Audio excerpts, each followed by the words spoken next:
Hey, great. Aloha. Thank you for joining us during this lunch hour. I'm Young Oh, Associate VP, Business Advocacy and Development of the Chamber of Commerce. The Chamber serves as frontline advocates for Hawaii's business community and bridging the gap, if there are any, between business, community, and government. Today, I'd like to thank our guests for their engagement and making our Honolulu business members informed. Today, we're joined by representatives from the Board of Water Supply about proposed adjustments to Honolulu's water system facility charge for residential, non-residential, and agricultural. First, as part of an agenda, we'll first hear from Ernest Lau, Manager and Chief Engineer, Honolulu Board of Water Supply. Then we'll pivot to Dave Eversole, Vice President of CDM Smith, who has been intimately involved with Honolulu Water Master Plan. Finally, we appreciate the chair of the Honolulu Board of Water Supply, Brian Andaya, for joining us to offer some remarks. So if you have any questions, feel free to put them into the chat box at the bottom or hold them until the Q&A at the end.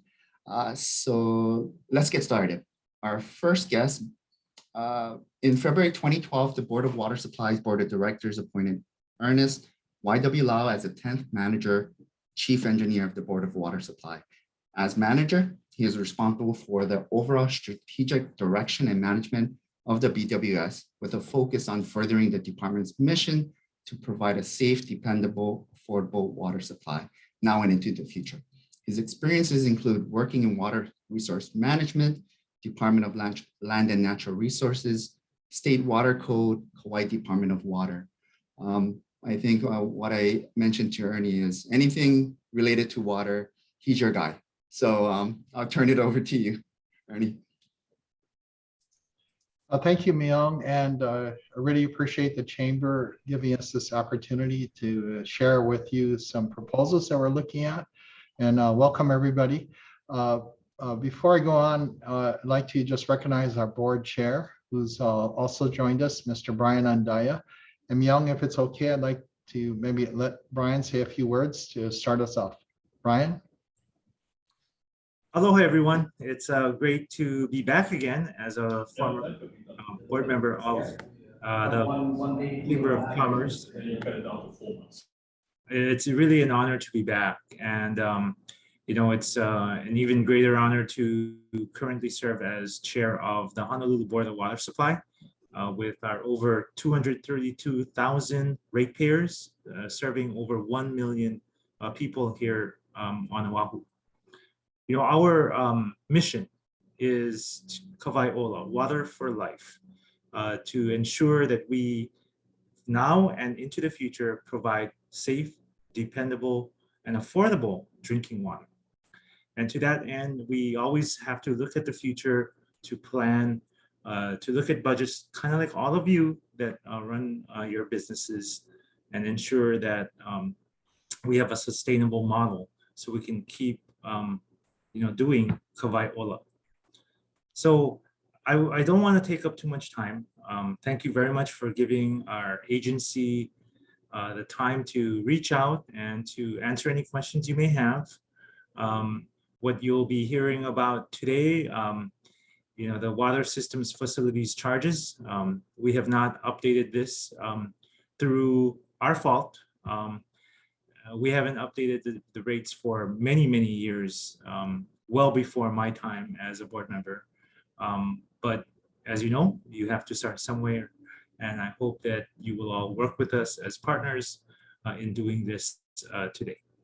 Thank you very much. I'll turn it back over to our manager and chief engineer, Mr. Ernie Lau. Thank you, Brian. Thank you, Chair. I also want a quick introduction of the Board of Water Supply team here today. I have our deputy, my deputy, Ellen Kitamura. I also have Ms. Kathleen Pahinui. She's our head of our communications office. And we also have Kathy Mitchell, who handles our legislative affairs at the council and the state and federal level. So thank you, everybody. We're here to talk today about some proposals to, like Brian mentioned, to update our water system facilities charge, which is our impact fee that water customers, existing and new customers, if they need more capacity from the system, it's their way of contributing toward helping to build more capacity in terms of water storage, water source, and transmission pipelines or backbone water system. These charges, if a existing water customer doesn't require more capacity, they'll probably never have to deal with these charges. But if they do go in for a permit to, say, expand and add bathrooms and kitchens or anything that would use more water capacity, then they would be affected by these charges. But for most of our existing water customers, that's something they may never actually have to deal with.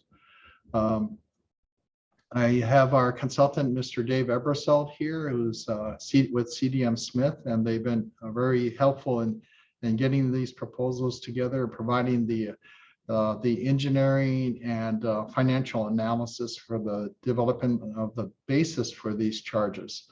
So maybe at this point, I'll just turn it over to Dave to just open up the PowerPoint presentation. And folks, feel free to ask questions at any time if you want to. Want to keep this pretty informal. Thank you.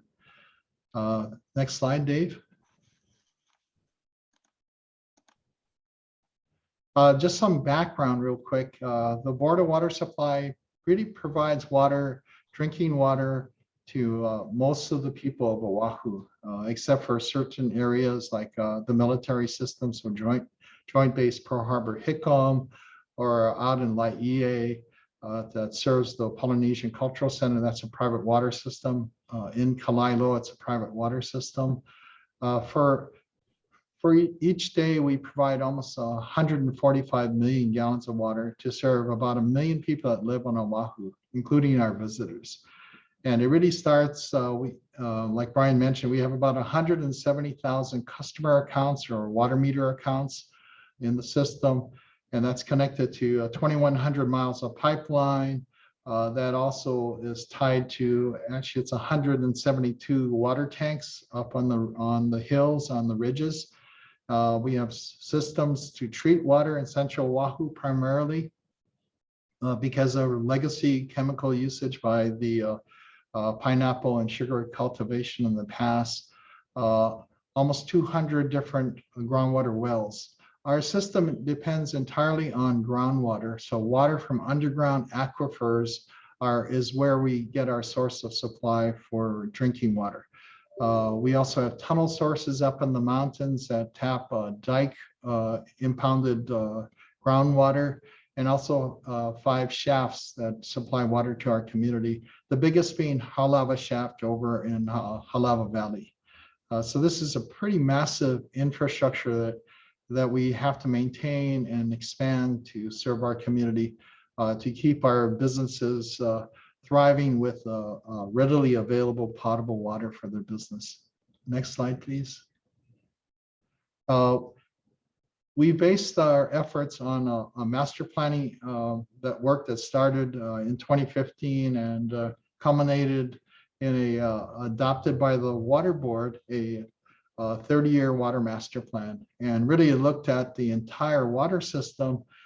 It identified the needs for the next 30 years to do improvements and expansion to the water system.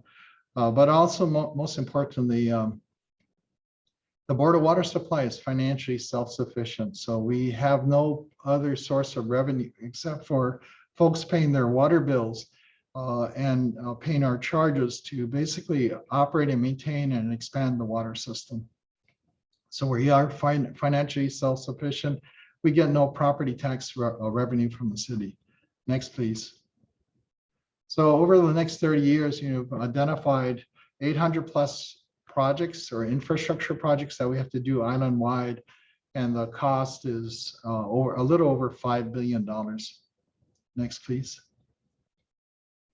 And at this point, I'll just turn it over to Dave to get into more detail about the water system facilities charge and the proposal that we're floating with the community and stakeholders, and we're also seeking your input.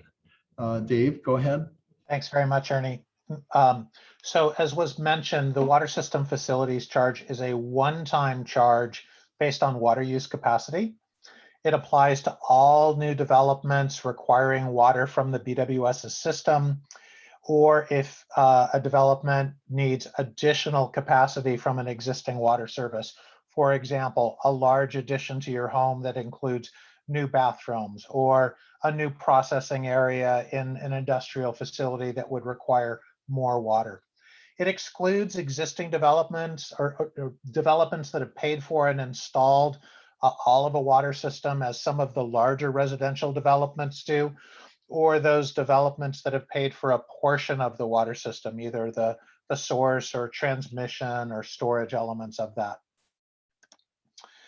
As was mentioned, the charges have not been updated since about 1993. And during that time, an awful lot has changed, right? Water use patterns have changed.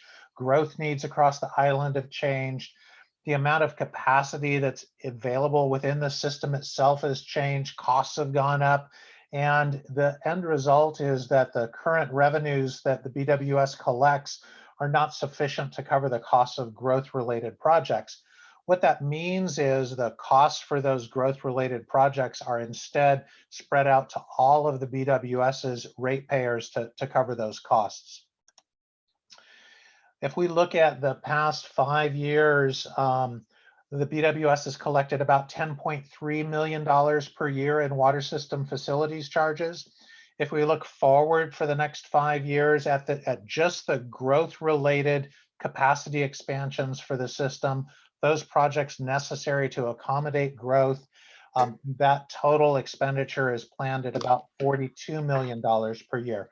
So clearly there's a big differential here. And again, that any amount of money that isn't captured by the water system facilities charge, those additional costs or that differential is paid by all of the other ratepayers. So there's a number of benefits that really come from the water system facilities charge and the projects associated with it. Here you can see from the recently adopted 6-year capital improvement program, the planned capacity expansions for the Board of Water Supply system. The areas of these projects shouldn't be surprising. They're in areas where most of the growth is occurring, and they span the gamut from pipelines to pump stations to wells, treatment facilities, and storage facilities. Now, the water system facilities charge is really based on a customer's capacity needs in the system. That's measured by what's called a fixture unit. This is a way of measuring the water that comes out of say a sink or a hose bib. And if you think about the hose bib on the outside of your house, a lot more water can come out of that than, say, your low flow shower head in your bathroom. And so a fixture unit is a way of just describing how much water each of those devices uses. And single family residences, the charge is currently $185.33 per fixture unit. It's proposed under this increase that would go up to $219.45. You're thinking that's all great. What does that mean for me? If we think about the typical 3-bedroom, 2-bath house, that's an average of 20 fixture units, which also corresponds to the minimum charge that the BWS has for this. So a 3-bedroom, 2-bath house with 20 fixture units, they currently pay, where this lower red line is, $3,707 as a one-time impact fee. It's proposed that would go up to $4,389. That's about an 18% increase. And the question at hand, what the BWS board has directed to go out to a public input process is to ask the question about how should that be phased in? Is that something that we should look at as limiting the increases to just 5% per year, which is option 1? So the current charge is $3,700. In the first year of increase, it will go up 5%, and then another 5%, and then another 5%. And then in the 4th year, it would have reached that total increase, so it doesn't go up anymore. Or should that increase be spread evenly over a 5-year period, which is option 2, these nice even steps here? Or recognizing that the longer it takes to phase that in, the longer amount of time that all customers are helping to subsidize this, should it be phased in more quickly. In this instance, option 3 over a 3-year period. For multi-unit residential developments, the BWS divides that into 2 categories: low rise, which is 3 living stories and fewer, and high rise, which is 4 or more living stories. The charges are similar, but a little bit different. Multi-unit low rise, they currently pay $271 per fixture unit, and that would go up to about $289. And in multi-family high rise, they currently pay $204 per fixture unit, and that's proposed to go up to about $220. So if we looked at some examples here, this is a multi-unit residential high rise example. The percentage increase here is lower than in single family residential. It's 7.8%. The options are similar. In the first option, phase it in at no more than 5% per year. So the first year of increase, this is an example for a high rise with 100 dwelling units, a total of 1,290 fixture units. They currently pay $263,000 in water system facilities charge. That's proposed to go up to $283,700. If it goes up, if that increase is limited to 5% per year, you can see the green bar under option 1. That's the first year of increase. And then the full amount is reached in the second year of increase. Option 2 is to spread those increases evenly over 5 years, nice even steps. Or option 3, because the total percentage increase here is much lower than in single family residential, should we just increase it all in one step? So go from that 263 to 283, again, all in one step. Now, non-residential development, it's a little bit different. Way back in the 1990s, there was some evidence or work done that showed that the more fixture units that a non-residential development had, meaning a business, a school, an industrial facility, that they used, the more fixture units they had, the more efficiently that water was used. As part of this analysis, we've done a very detailed assessment of current water use patterns for non-residential customers.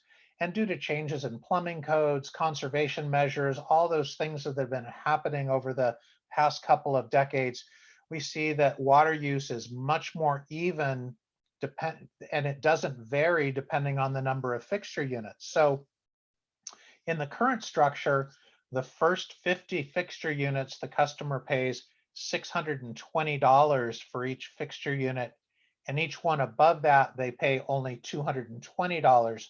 What's being proposed now is to come to a single rate per fixture unit, again, because there isn't that water usage differential, and that new amount would be $370.74 per fixture unit. Now that's got some great benefits if you have a lower number of fixture units, right? Because you were paying $620 and now you'd only pay $370. Let's take a look at that. For a typical fast food restaurant, for example, small business here using about 20 fixture units, they currently pay $12,417 in this charge. And that would drop immediately to $7,415. There wouldn't be any phase in on that. That would happen all in the first year. Those decreases in charges actually happen all the way up to 133 fixture units. So again, a big benefit to small businesses here in these changes. Now, if we look at the larger number of fixture units, and in this example, we're looking at a non-residential development, say a medium-sized shopping center, 250 fixture units. They're currently paying $75,101 for this charge, and that would go up in this example to about $92,600. So again, looking at some options to phase this in. Option 1 is limiting the increase to just 5% per year. So that's what's shown in these steps in option 1. Option 2 spreads it evenly over a 5-year period. And option 3 implements the change or the increase all at once. Now, a lot of people have been asking about if there are waivers to this charge available in any situation, and the answer is yes. For affordable housing and homeless shelters, waivers of the water system facilities charge are available. These were implemented by the board when it adopted its most recent set of water rates, which became effective in fiscal year 18-19. And you can see here that each year the number of people applying for and being granted these waivers has been increasing. In fact, the number of affordable and homeless dwelling units that have received this waiver was 578 in the most recent completed fiscal year. In total, about $1.4 million in waivers have been granted since this waiver program was instituted. Ernie, did you want to add some other comments on this? Yeah, I'll just add a few comments, and then Chair Andaya, if you want to add anything else. The board, made it very clear to us that they were in support of affordable housing, but it was kind of a balance too, is how many units of waivers, and this included homeless units, not just affordable units, would we waive because we're financially self-sufficient, so we have to do actually long-term financial planning to ensure that revenue is adequate to cover our operating costs and our capital improvement program costs. So the board, we ended up deciding on going with 500 units a year.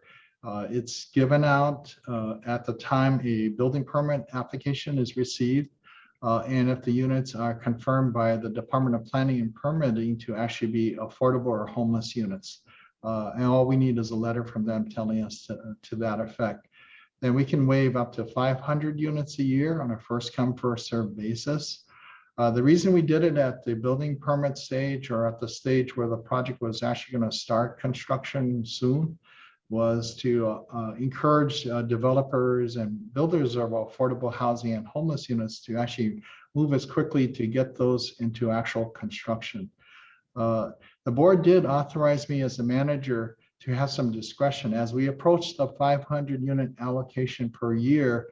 If we're say, for example, if we had only 490 we've given out 490 units worth that year, and we had only 10 more remaining for the remainder of the fiscal year, which ends on June 30th. And a project came in with like 40 more affordable units. So the board allowed me discretion to approve that last project that would take us over the 500 units, pretty much regardless of size. So you can see for the first time last fiscal year, we went to 578 units having the water system facilities charges waived. And in effect, this has been now a program that's waived charges to developers or builders of these units in the order of 1.3, almost $1.4 million. We are looking, just want to give you the heads up, we are looking at the next 5-year schedule of rate increases. And we're going to start the rate study process, cost of service study, just in the next year. This will come up to the board, and board thus far has kind of expressed interest of possibly continuing this program for another 5 years. I've spoken to Mayor Blangiardi. He's also supportive of continuing this waiver program for another 5 years. But I'll just let Brian, Chair Andaya, say a few words if you want to. Go ahead, Brian. Oh, just real quick. You covered it very well. Thank you very much, Ernie. So yeah, as a public agency, the BWS felt it was necessary and the right thing to do to be a partner in the community. Homelessness and affordable housing are certainly some of the top issues and challenges that our society faces today in Hawaii. And again, as a public agency, we felt that we had to do what we can, as much as we can, to the extent we can, to help and support the community. Thank you. Thank you, Brian. And another point too is, remember, we're Board of Water Supply is financially self-sufficient. So when we waive charges for certain customers, then the other existing customers kind of pick up the cost through their water bills. So I'll turn it back to Dave. Thank you. Thanks very much. So now we're going to talk about agricultural customers. And some of you may know that in their normal water rates, agricultural customers receive a subsidy. They actually only pay about 60% of their full cost of service. And the reason for that is the strong support for on-island agriculture, local growing of fruits and vegetables, food sustainability. All these things are viewed by numerous stakeholders to be very important. And as a result, the decision was made in the last rate study to continue to provide a subsidy to agricultural customers to maintain affordability.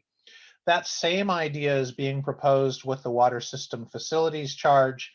And I'll show you some reasons for that here in a second. Now, the current water system facilities charges for agricultural customers are based on the idea that they use water like a single family residence does. Again, this goes back a long ways, and what we really know about that from updating the analyses is that's not the case. And it makes sense that a farm uses a lot more water than a home, right? In fact, the average agricultural customer on BWS's water system uses as much water in one day as the average single family residence uses in an entire month. So the idea of basing the charge with the assumption that they use water like a single family residence doesn't make a lot of sense anymore. And so what's being proposed instead is to adjust the charge based on the size of the meter, the capacity of that meter to use water.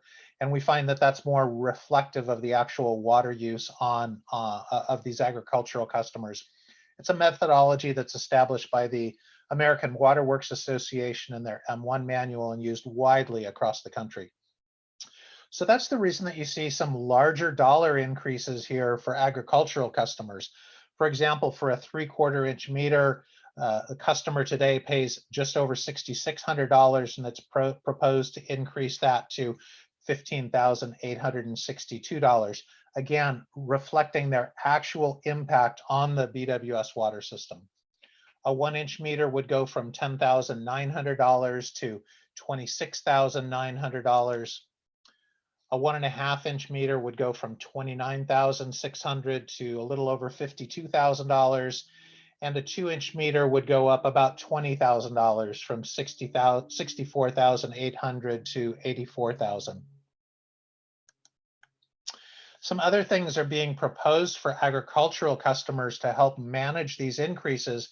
First is to require a water use plan for all new agricultural customers connecting to the BWS water system. And just as a point of reference, that's about 5 customers per year. We're not talking about a huge number of people here. But what's important with this idea of the water use plan is to help the new farmer right-size their water meter from the get-go. We know from speaking with current customers that it's a common practice to buy the largest meter that the farmer can afford, with the idea that sometime in the future they may expand their farm, or that it gives them some flexibility in how they use water. But in reality, it costs them a lot more money than it needs to, and it really sets up that farm for a lifetime of inefficient water use. The BWS does encourage water conservation for all of its agricultural customers, and is actually working with CTAR and Department of Agriculture to implement a memorandum of understanding on a water conservation program, and then also seeking supplemental funding from other sources to offset revenue impacts. And Ernie, I don't know if you have some comments on any of those points, but great time if you do. Yeah, thank you, Dave.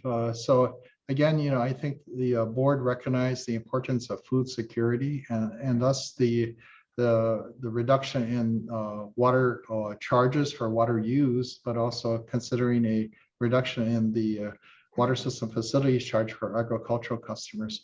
So we did go, I just want to be happy to report that a couple of years ago, we went to the state legislature and actually requested some assistance in developing infrastructure capacity to help support agriculture.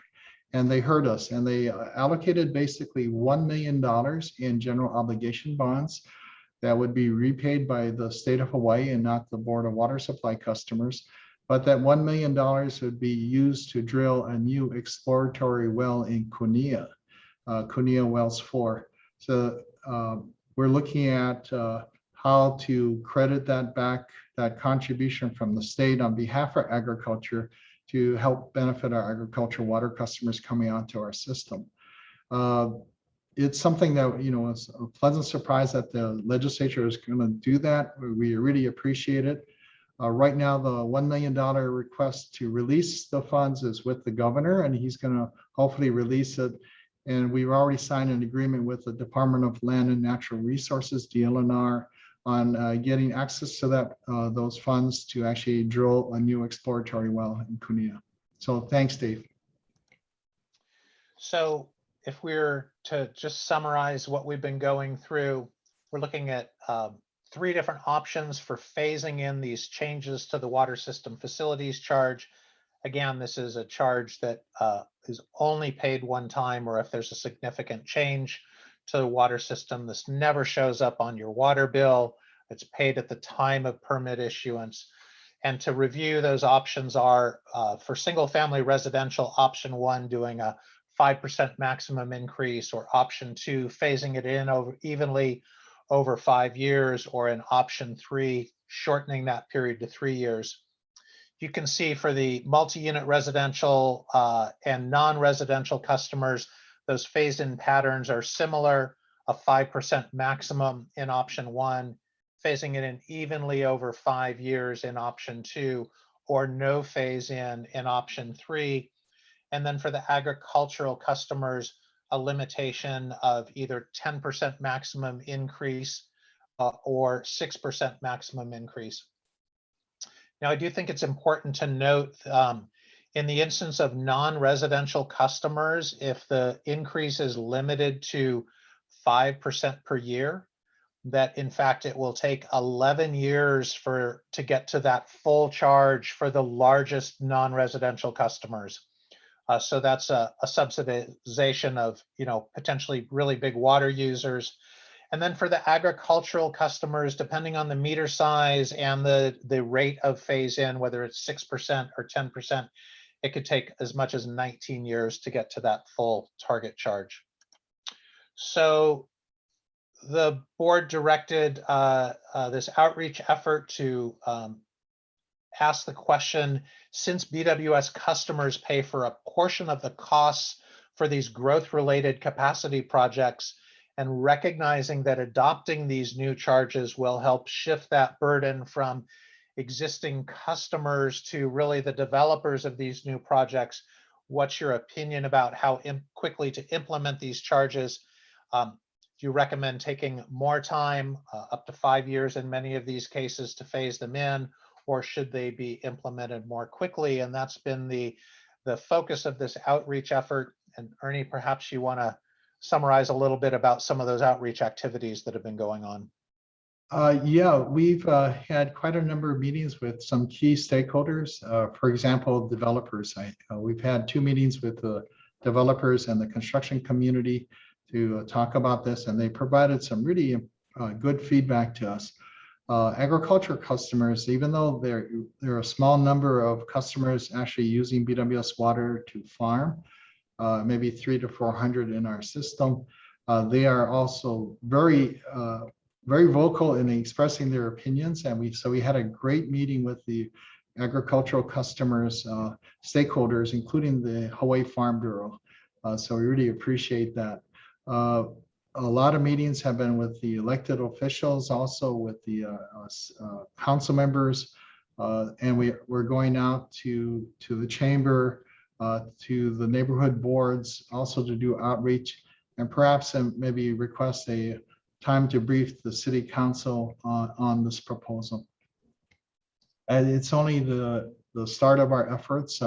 So any feedback you folks can provide today would be really valuable.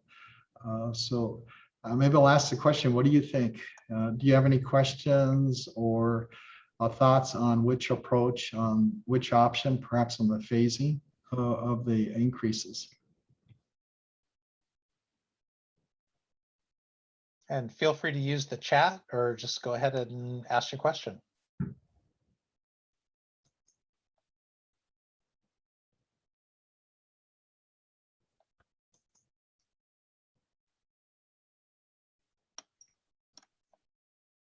Well, I guess that was a fabulous presentation. We answered everything up front. Ernie, what do you think? You folks are too kind. But please feel free to ask us any questions. It could be about this or about anything else that you're I curious think about. there's one from Motomi. Sorry, I was just clapping my hands. Oh, clapping your hands. Okay. I think Olu Campbell had a question. He raised his hand. Yeah, I do. Thank you. Olu Campbell with Kamehameha Schools. Just a question. You know, we're all kind of cognizant about the high cost of living, right? And we kind of recognize that whenever, you know, costs like this go into a project, they eventually get passed on, at least in some extent, to the end user, whether that be a agricultural tenant or a residential tenant or a homeowner. So I'm wondering what other sources of funding did BWS look at into covering costs for these types of capacity projects besides this? That's a good question. We've been watching very closely what's happening at the federal level with the build, you know, the infrastructure bill, the Build Better Back, the ARPA funding too. So we plan on identifying certain CIP projects that we want to submit as ARPA funded projects, you know, to the city administration, to the city council. So that's some sources of funding. Other ways we've, now on the operational side, to build better resiliency, we actually, with the support of the State Hazard Mitigation Forum and the Department of Hawaii Emergency Management Agency, we've got access to some of the FEMA funds to pay for some backup power generators. So that was really, we're very happy with that. They cover about 75% of the cost, and about 25% actually comes from the BWS. So 75 from the federal FEMA program, 25 from the water customers. But Olu, if you have any other ideas on other sources of fund, even philanthropic, you know, we're a member of the Freshwater Council with the Hawaii Community Foundation. So if there are opportunities for funding, capacity projects there's no way around it. They're expensive and they require large amounts of money for infrastructure. So part of this program too, you know, we know that developers are concerned about the costs of infrastructure for their projects. For the bigger developers, they have the capacity and they sometimes opt, like KS or Kamehameha Schools, to help build a new well or a new water tank or a new pipeline. But for the rest of the smaller developers, our plan, because of our water master plan, we project out what the future needs are, and we're kind of building capacity to try to meet the future needs. Of course, we don't know exactly where the developments might occur, but we try to say, okay, let's plan on a new well, new tanks in that system to help build the capacity for the future. Then when a development comes in within that area that we can serve them within, especially infill development, they may just pay the water system facilities charge, which only is tied to how much water they actually need, not the cost of a new tank or a well. So we've kind of fronting that for our customers. We've taken a very close look at the rail TOD development and are trying to make sure we build capacity to help support the developments that might come in the future. Of course, we're going to ask growth to pay for growth here, which is the fundamental principle. So they do have to pay their share of the cost of the capacity that we built. So a long response to your good question, Olu. Sorry about that. No, thank you. And, I'm glad you guys are looking into those alternative sources. If there's ways that we can support you folks in securing federal funding for things like this, I know earmarks are something that kind of are on people's minds. Let us know and we can see if there's an opportunity for us to collaborate there. That's a great point. I forgot to mention one thing that really is a very important project for us. We're working on a seawater desalination plant in the Campbell industrial area. And we're looking to get 25% federal funding from the U.S. Bureau of Reclamation. And that is due to, and I just take kudos to the late Senator Dan Inouye. He got that project kind of listed in their Title 16 appropriation, and we're going to hopefully get up to 25% of the cost of that seawater plant covered by the U.S. Bureau of Reclamation. Thank you. Other questions?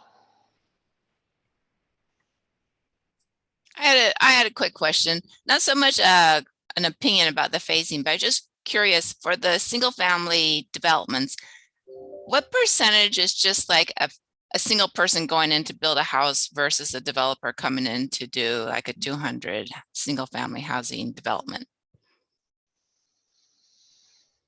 Dave, do you have a breakdown of the? Yeah, I was just trying to think if I had something on that, Ernie. Off the top of my head, I don't. Lisa, we'd be glad to kind of get back to you with that information. Yeah, I'm just, thinking if it's just a single person going in to build a house, then the one-time fee is, for their house doesn't seem like it would be a huge amount, especially compared to probably how much they're paying to build their house. But if it's a developer and they've got 200 houses that they're going to put in, and maybe another year they're going to do another 200, seems like they would want it to be phased over a few years versus just all at once. Yeah, thanks for that feedback. Actually, I think in the discussions with the developers, they kind of liked, I think it was option 2, which is the gradual phase in. Although for some of the, the increases for them, they didn't view some of them as too huge when they compare the size of their project. Yeah. But I think if they had their preference, it would have been a gradual phase in to kind of ease the impact. I also had another just kind of question about the that well in Kania. Is that going to be do you have any non-potable water sources for egg users, or is it all potable that they're using? These customers, that pay the water system facility charges are potable water customers. We do have some non-potable systems. I guess the biggest one that maybe some farmers might be using it, although I think there's some reluctance, is recycled wastewater on the Ewa Plain. So the Honolulu recycled water facility, we recycle about 10 million gallons of wastewater and use it for primarily right now it's landscape irrigation for the golf courses, along the common areas, along the highways, and for industrial customers in Campbell Industrial Park and Kahe Power Plant with HECO. But other than that, I think primarily ag customers that use our water are using it in areas where they don't have an alternative source, like an irrigation system, private or sponsored by the state, like in Waimanalo. So they'll use our water where they don't have an alternative. Certainly, if we encourage using the appropriate quality water for the end use. So for agriculture, if they could get by with lower quality water. What we did here over the last few years is the Food Safety and Modernization Act requirements, the FSMA requirements are very strict. And this is to provide, ensure safety of the end consumers of the agriculture products. And it almost becomes like Board of Water Supply water for certain types of crops is necessary, or at least for the final processing. FSMA is giving some challenges to the small farmers. They're kind of struggling with that. Okay, thanks. Thanks. Thanks, Lisa. Other questions, comments, thoughts?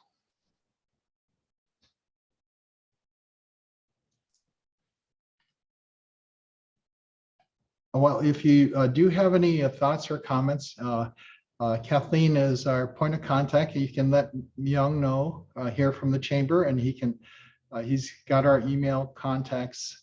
Then you can email your comments or questions in even after this meeting. So I really appreciate this opportunity. No, really appreciate you guys making time during the lunch hour. Anybody wish to make any final remarks before we close? Want to thank Brian, Ernie, Dave. Any final remarks? All right. Yeah, really appreciate it. After this, Kathleen, I'll connect with you. Possibly there may be another opportunity with the Kapolei Chamber as well. Oh, that would be lovely. So we'll connect after this. But again, I want to thank everyone for joining us today, and we'll share the recording afterwards within a day or two. Thank you, everyone. Have the great rest of your day. Mahalo, everybody. Hello. Thank you.